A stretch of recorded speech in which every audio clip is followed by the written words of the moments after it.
এদিকে তাকা একবার।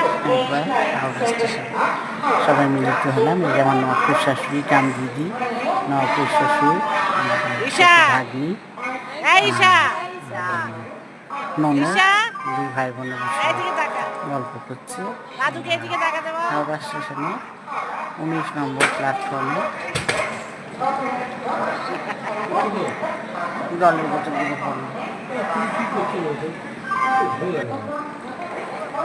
এই ভাবি ভাবি হাওড়া স্টেশনে বসে আছি। ওর নাকটা ঢাকা করলো, নাকের ঢাকাটা এরপরে করলো। আমাদের গন্তব্যস্থলে যাওয়ার জন্যে আমাদের যথারীতি ট্রেন ঢুকছে। ট্রেনটি এসে প্ল্যাটফর্মে দাঁড়াচ্ছে। আর আমরা কিছুক্ষণ পর এই ট্রেনের সাথে বেরিয়ে যাবে। বেরিয়ে জন্য ছোট্ট করে একটি ছোট্ট ট্যুর